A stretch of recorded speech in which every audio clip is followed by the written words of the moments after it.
Assalamualaikum warahmatullahi wabarakatuh. Selamat pagi. Perkenalkan, nama saya Mustamirah, NIM A1ADGA19030, Prodi Pendidikan Pancasila dan Kewarganegaraan.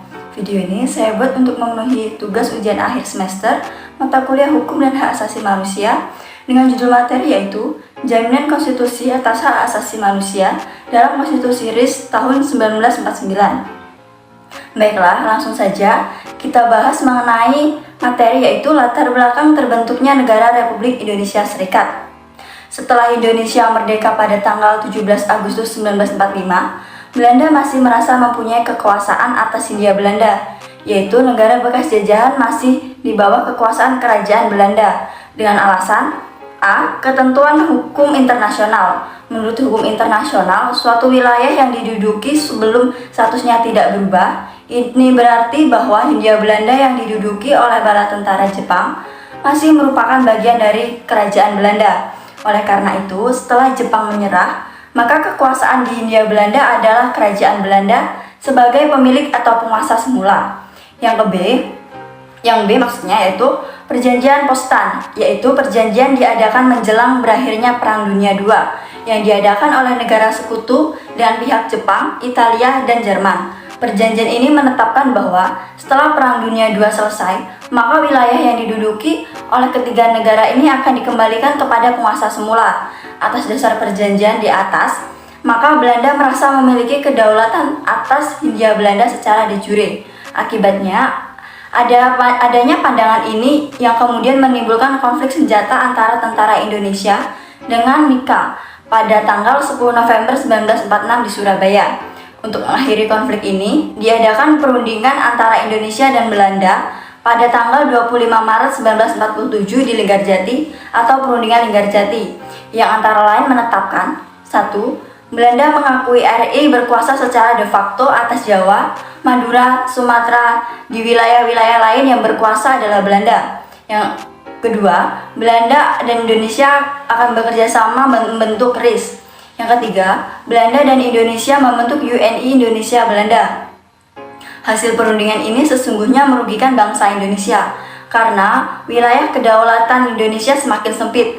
Selain itu, timbul penafsiran yang berbeda antara Belanda dan Indonesia mengenai soal kedaulatan Indonesia Belanda, yaitu pertama, sebelum RIS terbentuk, yang berdaulat menurut Belanda adalah Belanda, sehingga hubungan luar negeri atau internasional hanya boleh dilakukan oleh Belanda. Yang kedua, menurut Indonesia, sebelum RIS terbentuk, yang berdaulat adalah Indonesia, terutama Pulau Jawa, Madura, dan Sumatera, sehingga hubungan luar negeri juga boleh dilakukan oleh Indonesia.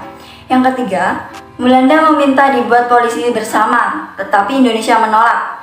Akibat adanya penafsiran ini terjadi clash kedua atau agresi militer.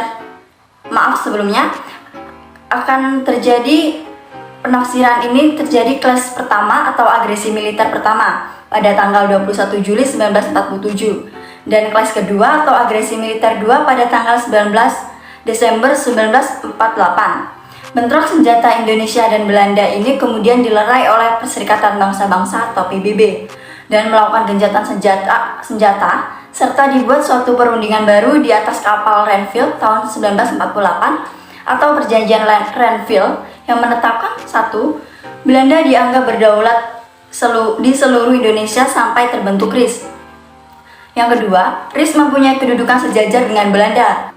Baiklah, kemudian yang ketiga, RI hanya merupakan bagian RIS. Tindak lanjut dari perjanjian Renville ini, maka pihak PBB merencanakan pengadaan konferensi antara negara Republik Indonesia dan Belanda guna membahas mengenai Republik Indonesia Serikat.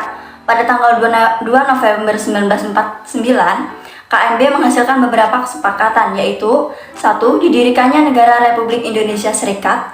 Yang kedua, penyerahan kedaulatan oleh pemerintah kerajaan Belanda kepada pemerintah negara RIS yang terdiri dari 3 persetujuan induk, yaitu A. Piagam pengakuan kedaulatan oleh pemerintah kerajaan Belanda kepada pemerintah negara RIS.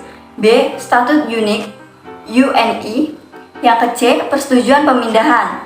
Yang ketiga, didirikannya UNI antara negara RIS dengan kerajaan Belanda. Dalam piagam pengakuan kedaulatan ditentukan bahwa hal ini akan dilakukan pada tanggal 27 Desember 1949. sistem dan perkembangan ketatanegaraan pemerintahan Republik Indonesia sesuai muatan Konstitusi RIS yang pertama, yaitu sifat Konstitusi RIS tahun 1949. Meskipun namanya tidak memakai kata sementara, namun Konstitusi RIS 1949 ini dimaksudkan masih bersifat sementara. Hal ini dapat diketahui dari ketentuan Konstitusi RIS pada pasal 186 yang berbunyi konstituat atau sidang pembuat konstitusi bersama-sama dengan pemerintah selekas-lekasnya menetapkan Konstitusi Republik Indonesia Serikat yang akan menggantikan konstitusi sementara ini. Sifat kesementaraannya ini kiranya disebabkan karena pembentukan UUD merasa dirinya belum representatif untuk menetapkan sebuah UUD. Selain daripada itu, didasari pula bahwa pembuatan UUD ini dilakukan dengan tergesa-gesa, sekedar dapat memenuhi kebutuhan sehubungan akan dibentuknya negara federal. Yang kedua, daerah negara Republik Indonesia Serikat berdasarkan Konstitusi RIS pada bagian 2 mengenai daerah negara, ketentuan pasal 2 dinyatakan bahwa Republik Indonesia Serikat meliputi seluruh daerah Indonesia, yaitu yang A, negara Republik Indonesia dengan daerah status Q seperti tersebut dalam perjanjian Renville pada tanggal 17 Januari 1948, negara Indonesia Timur, negara Pasundan termasuk Distrik Federal Jakarta, negara Jawa Timur, negara Madura, negara Sumatera Timur, dengan pengertian bahwa status Q Asahan Selatan dan Labuhan Batu berhubungan dengan negara Sumatera Timur tetap berlaku, negara Sumatera Selatan. B. Satuan-satuan kenegaraan yang tegak sendiri, Jawa Tengah, Bangka, Belitung, Riau, Kalimantan Barat, Dayak Besar, daerah Banjar, Kalimantan Tenggara, dan Kalimantan Timur. Daerah-daerah Indonesia selebihnya yang bukan daerah-daerah bagian dengan berdirinya negara Republik Indonesia Serikat berdasarkan Konstitusi RIS tahun 1949 itu, wilayah Republik Indonesia sendiri masih tetap ada di samping negara Federal Republik Indonesia Serikat. Karena sesuai dengan pasal 2 Konstitusi RIS, Republik Konstitusi diakui sebagai salah satu negara bagian dalam wilayah Republik Indonesia Serikat, yaitu mencakup wilayah yang disebut dalam persetujuan Renville.